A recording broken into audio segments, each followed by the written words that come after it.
अब हम आते हैं रेलवे के बारे में। आप जानते हैं और बताने की ज़रूरत नहीं है कि पूरे देश में करोड़ों युवा परीक्षा की तैयारी करते हैं। साल भर की रेलवे की वैकेंसी आएगी, बहुत मुश्किल से आती है। आपको याद होगा कि हमने कई महीनों तक रेलवे सीरीज़ चलाई थी, तब जाकर 2019 में वैकेंसी आई 1,46,000 नौकरियों की। आपको बताते हुए ये हर्ष का हश्र हो रहा है, हिंदी में समझिए कि परीक्षा के भी 1 साल से ज़्यादा समय हो गए हैं, वैकेंसी आए हुए 2.5 साल हो गए हैं, मगर loco pilot, assistant loco pilot की बहाली, ज्वाइनिंग की प्रक्रिया अभी तक पूरी नहीं हुई है। रेलवे के लोग कहते हैं कि कोरोना के कारण नहीं देरी हो रही है। कोरोना तो मार्च से शुरू हुआ है भारत में, आधिकारिक रूप से 24 मार्च से। तो नौजवान परेशान हैं। एनटीपीसी एक होता है रेलवे में, नॉन टेक्निकल परीक्षा, उसके भी फॉर्म भरे, परीक्षा गायब हो गई। अब जब उन नौजवानों को ये बताया जा रहा है, और पहली बार, ये बहुत अच्छी बात है रेलवे की तरफ से कि पहली बार रेलवे ने पारदर्शिता दिखाई है और नई भर्तियों पर प्रतिबंध लगा दिया है। और इस साल Indian railway medical services, Indian railway personal services में कोई भर्ती नहीं होगी। ये ज़रूर कहा गया है कि जो पहले भर्तियां निकली हैं उन पर असर नहीं पड़ेगा, लेकिन उनकी वैकेंसी ही पूरी नहीं हो रही है, ज्वाइनिंग ही नहीं हो रही है। आप रेल मंत्री के ट्विटर हैंडल पर जाके देखिए तो लोको पायलट और असिस्टेंट लोको पायलट, ये zone, Bhopal zone, Gorakhpur zone, Mumbai zone, मार लड़के तमाम उस पर शिकायतें कर रहे हैं, पर कोई सुनने वाला है नहीं। उनकी अब लगता है भी नहीं है कि रेलवे की कोई अब सुनेगा। कारण यह है कि रेलवे की कमाई खराब हो गई है, कम हो गई है, हालत खस्ता हो गई है।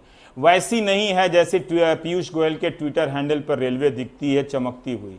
वैसी ब्रांडिंग काश रेलवे भीतर से भी होती तो कल्याण हो जाता रेलवे का। ये एक बड़ा सवाल है, क्योंकि रेलवे सरकारी क्षेत्र में सबसे अधिक नौकरी देने वाली संस्था है।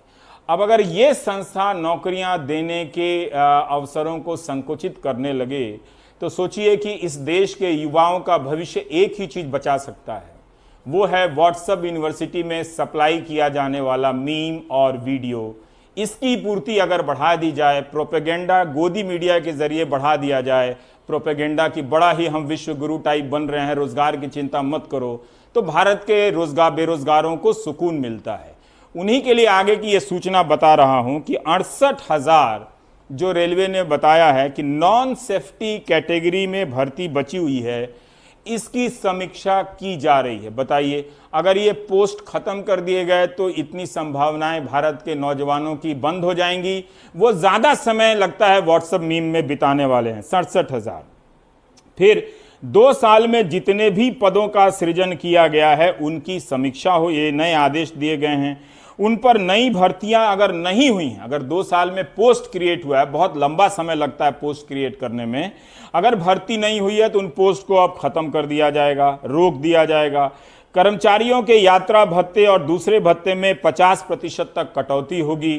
अब इसको लेके मुझी को मेल लिखेंगे जिनमें से ज्यादातर लोग मुझे गाली देते रहते हैं। तो इन सारे लोगों को इसका मतलब है ज्यादा से ज्यादा मीम की सप्लाई किए जाने की, व्हाट्सएप मीम की 50% तक कटौती होगी। यानी रेलवे के कर्मचारियों का भीतर से हाल बुरा है। आउटसोर्सिंग स्टाफ में कटौती की जाएगी। अब देखिए, ज्यादातर अब नौकरियां रेलवे में जो हैं वो आउटसोर्सिंग के जरिए हैं। अगर इनकी कटौती की जाने लगी तो किस मात्रा में रेलवे बेरोजगार पैदा करेगी ये हम कभी नहीं जान पाएंगे, क्योंकि हमारे यहां कितने बेरोजगार हुए ये बताने की आधिकारिक व्यवस्था नहीं है। लेकिन बहुत सारी चीजें भारत में पॉजिटिव हैं, वो जानकर खुश रहने की जरूरत है।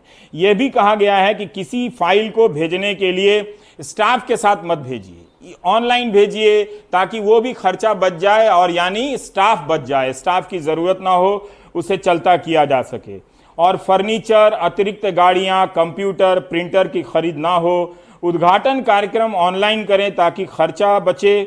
मनोरंजन, प्रचार, यात्रा, बैंकों को यात्रा जो है वो सब कम किया जाए, यानी प्रचार वगैरह पर विज्ञापन कम दिया जाए। इसका थोड़ा बुरा असर अखबारों पर ही पड़ जाता है, मीडिया का।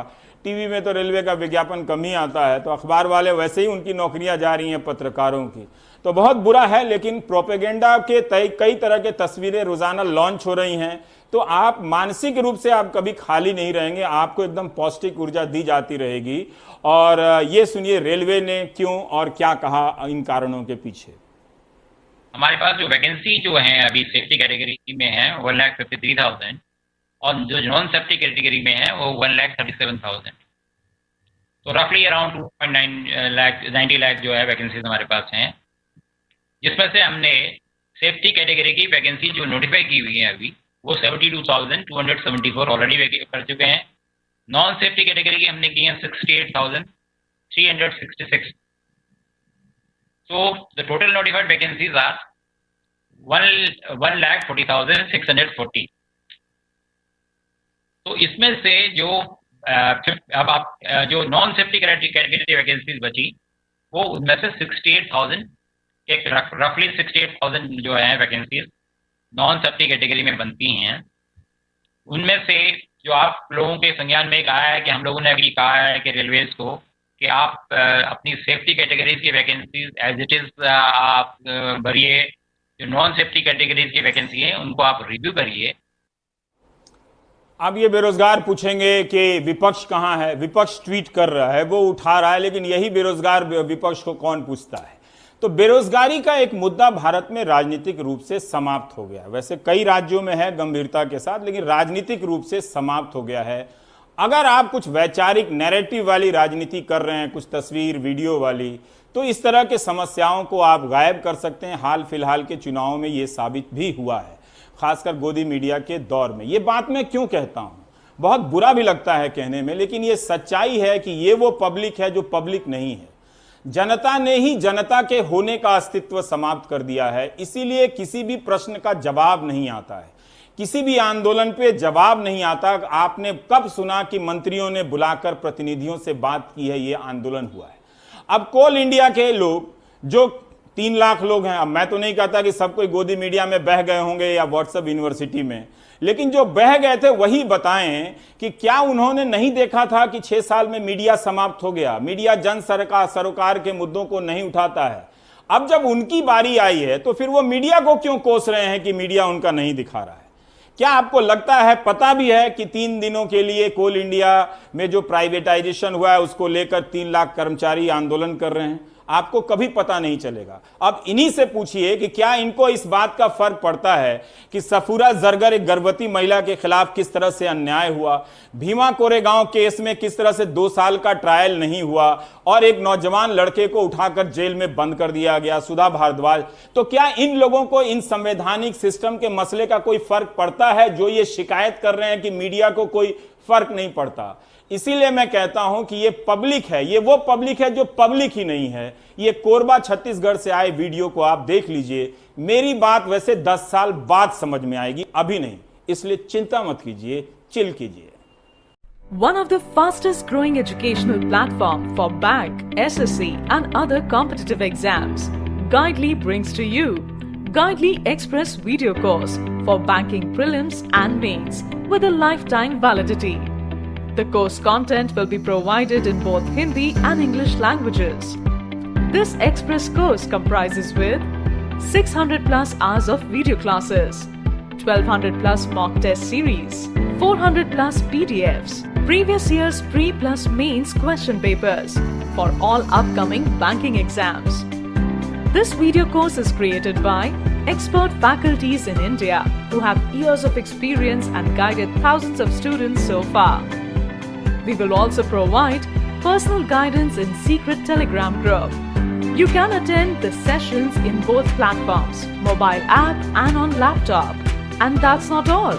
If you are selected in the exam, you can get 100% cashback from our end. So what are you waiting for?